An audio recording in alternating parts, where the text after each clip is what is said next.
What's up, guys? How you feel today? Good? Good, thank you, Brandon. Love it. It's important to know. Yeah. It's always the fighters, right? But no, you are important too.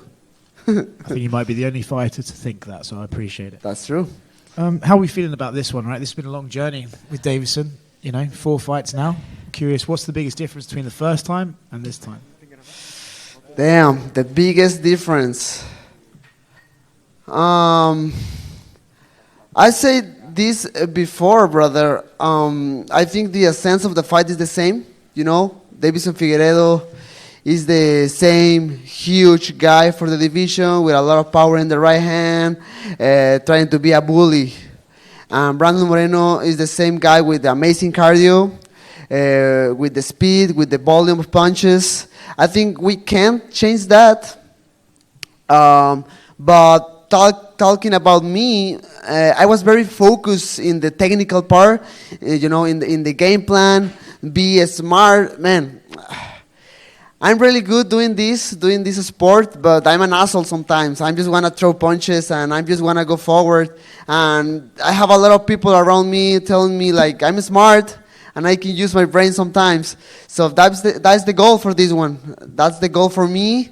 And last fight against Deiveson Figueiredo, he surprised me a little bit with the game plan, and that's what's perfect. I'm still thinking I won the fight, but when you are in the middle of that close fight, you can understand the point of the judges, right? Like why he gave the fight to Deiveson in that moment. So it is what it is. I passed the page, and I'm ready for this one. I'm very excited. There's too much on the line, but at the same time, I'm trying to don't think too much about it because it's a lot of pressure, man. It's it's the belt, it's the rivalry, it's to be in a different country, be in his country. So it's too much on the line. I'm just trying to get fun right now, man. You mentioned the judging and you mentioned being in his country. I'm curious, is there part of you that thinks, man, I got to get a finish here because if it goes to the decision, they might just swing his way? I don't even think about it, man. I don't know. I mean, I understand the point, but man, I fought in Brasilia 2 years ago in 2020, and was a close fight too. But man, I won that fight against the José Formiga, and the judges they understood that. So I don't know. I'm not thinking about it. Do you think your rivalry with Deiveson has helped your division, right? It's like the one that people can point to and be like, wow, the flyweights, like these two guys, what a legacy they're putting on. Do you think it's helped your division? A lot, man. I mean, everything started with Demetrius, with his legacy and what he did in the flyweight division before that. He made a statement. And a lot of people think he's the god of the mixed martial arts for that. Then Henry Cejudo saving the division against TJ Dillashaw. Now in the present, I think this rivalry between Deiveson Figueiredo and I is so important for us, for all the flyweight guys. I don't know, man. I think after this Saturday, I want to make a statement of who won this rivalry, but at the same time, I'm just very grateful to share the octagon with Deiveson and make history together. Thank you. You're so familiar with him. You've had so many fights. Does the game plan change up for this round? I mean, did you learn something new? Do you have extra wrinkles that you want to bring into it, or did you just go in there worrying about yourself and how you feel in there? Man, I have flying numbers, I have flying triangles, I have everything. I have a lot of secrets. Yeah, I mean, obviously, again, you can't change too much of a few things, right? The only thing I can do for this one is use a little bit more my brain because I was kind of emotional in my last fight against Deiveson in Anaheim last year. So I was very focused in the game plan. I was very focused to fix a few mistakes I did in my last fight against him.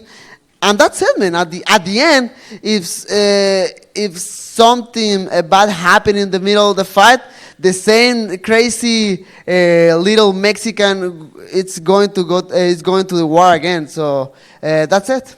And you mentioned, fighting in another country. Have you visualized what it's going to be like walking into the arena that night, hearing the cheers for them and all the chants that they're going to be saying against you? Have you visualized that, and what do you expect when you walk out there on fight night? Yes, man, 100%. I understand all the how can I say, all the crowd maybe against me. You never know, because I said this before, and I feel it the last November when I came here for the little media tour.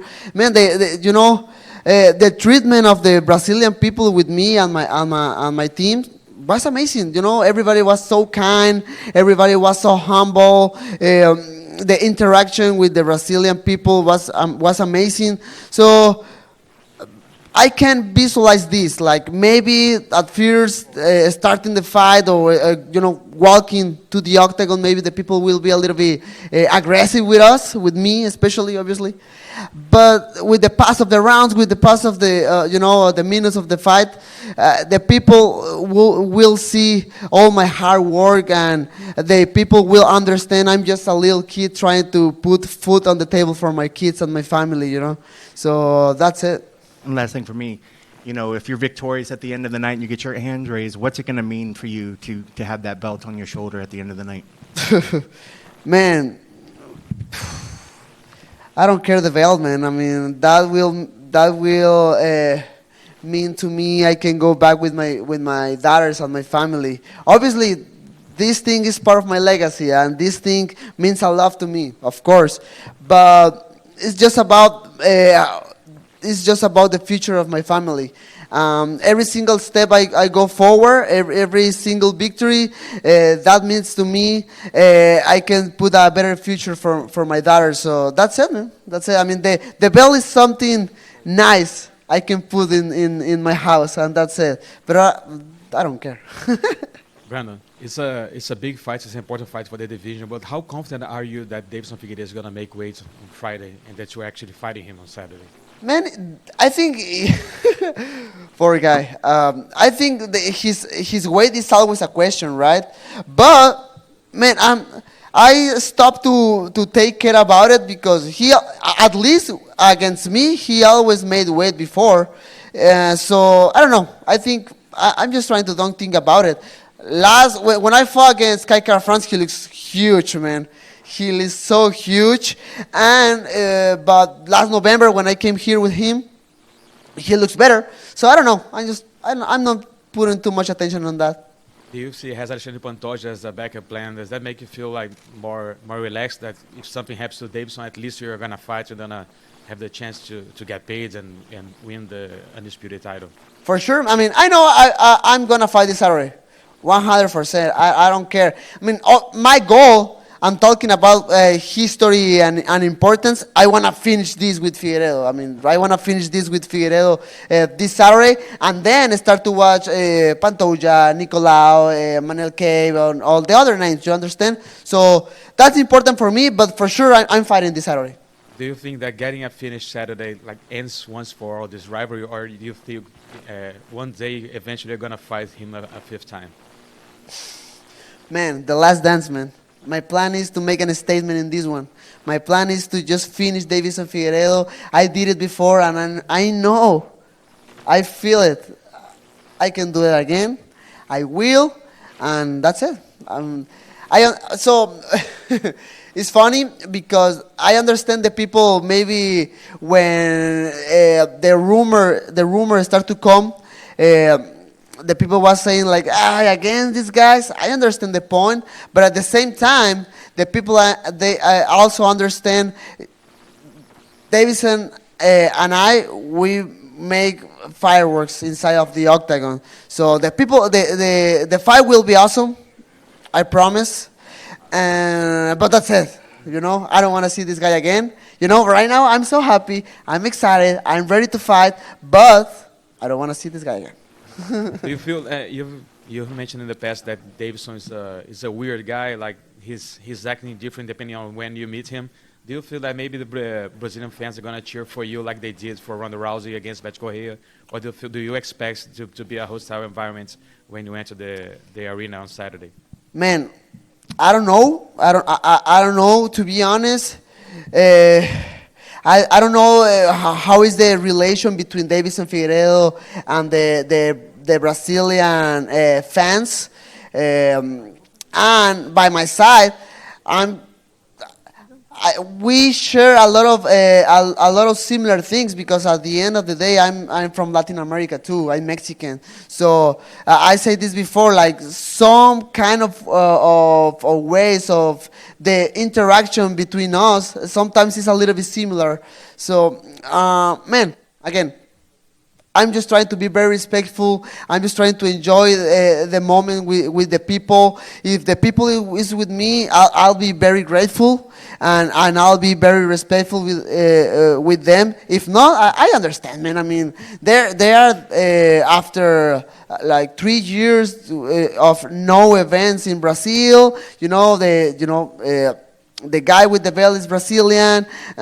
If not, I understand. It's not personal, of course, but I wanna do my best, and I'll be very grateful and very happy if the people is with me that night.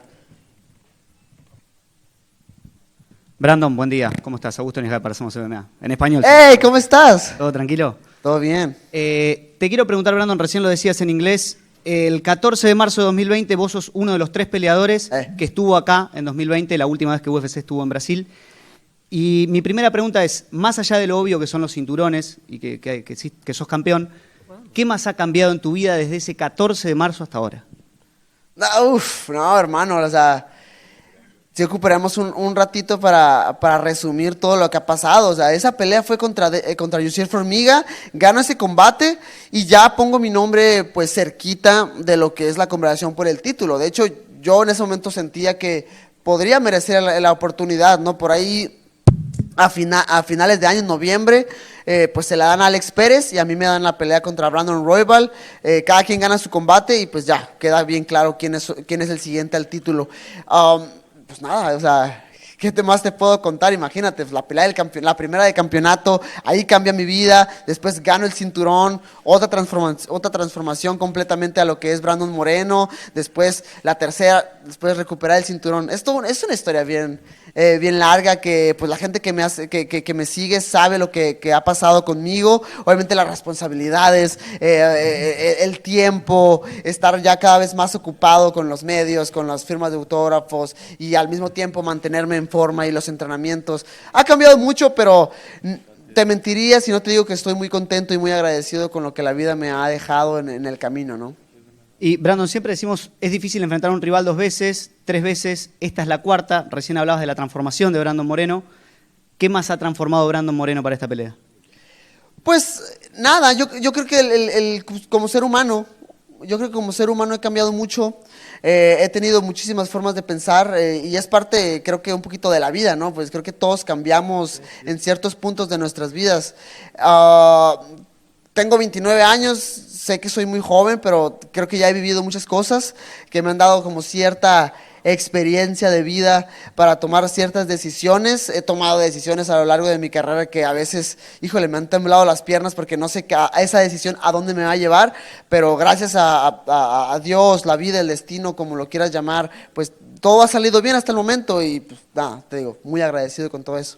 Y para cerrar mi última pregunta, no sé si sos una persona que se fija en las casualidades y demás, pero la última vez que peleaste en Brasil, lo tengo acá anotado, fue contra un brasileño, sí. Venías de ganar una pelea en las últimas 2 y la pelea fue justamente contra Kai Kara-France. ¿Se repite el escenario, se repite el país, se repite la victoria? Híjole, claro, yo a eso vengo, o sea, no me veo, o sea, simplemente es que, o sea, veo todo lo que está en juego, ¿no? O sea, veo que quien pierda se va para casa y ya no se sabe qué sigue para uno. Lo digo por el hecho de que ya es bien difícil que la 5ª pelea se dé.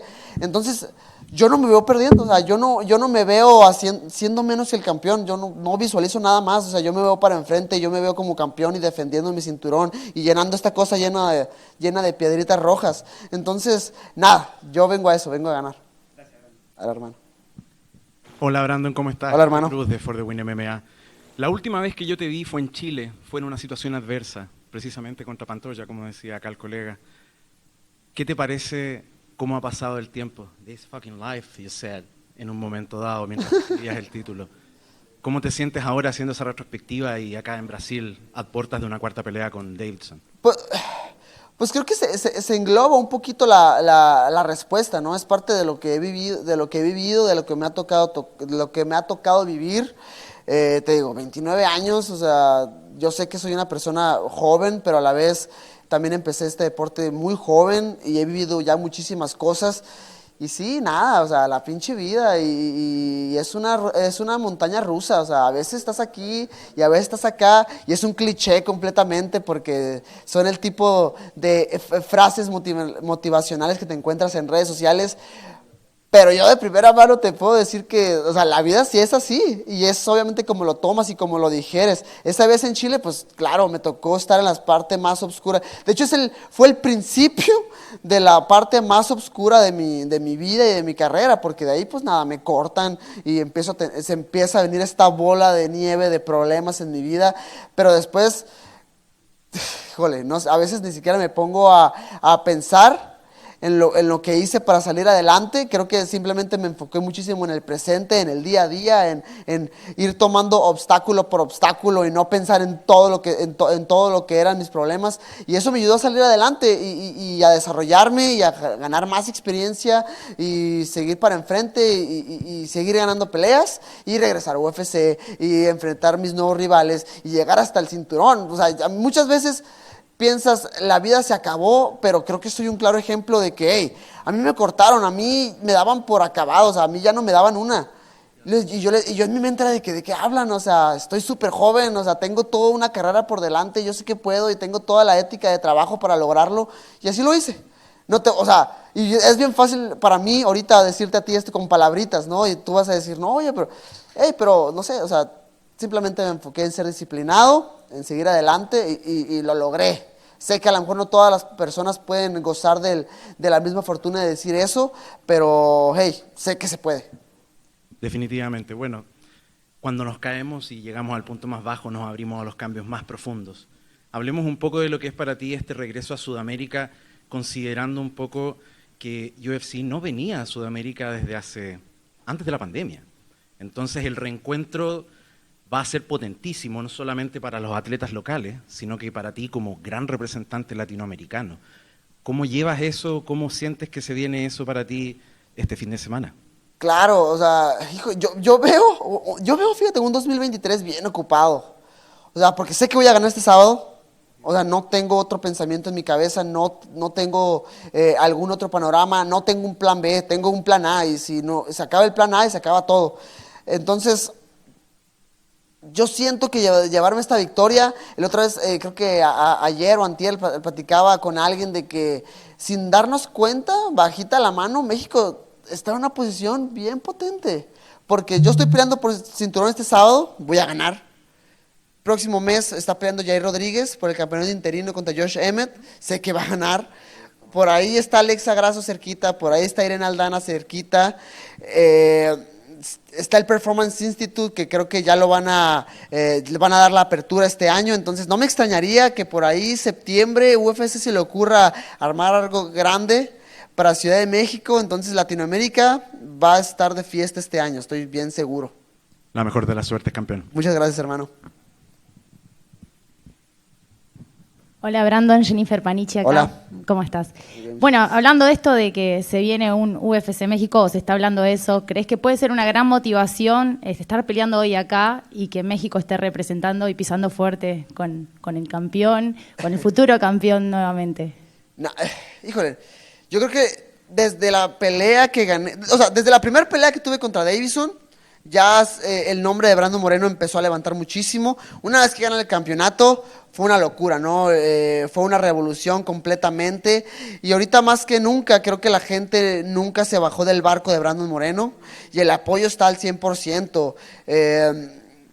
No te voy a negar que eso genera pues, una presión extra, pero creo que a este punto es evidente que la presión, vivo en presión todos los días, ¿no? Entonces ya que es algo en lo cual, quieras o no, me acostumbré a vivir, y a la vez es algo muy bonito porque mucha gente se ve representado en mí de una manera increíble, ven una motivación en mí, y cuando me pongo a pensar mucho en eso, como que se me pone un poquito la piel de gallina, pero a la vez trato de utilizarlo de nuevo como una motivación extra. Y este sábado va a ser una locura. Sé que gente viene inclusive para acá a Brasil a echarme porras. Obviamente a lo mejor pues, no vamos a ser la mayoría dentro del público, pero sin duda voy a sentir el calor y esa vibra mexicana y esa vibra latina, como lo comentaba, porque al final del día pues, somos Latinoamérica. Muchas gracias, Brandon. Nah. We did it, Joe. Let's go. Awesome, guys. Have a nice day, all right? Enjoy Brazil and eat acai for me, please.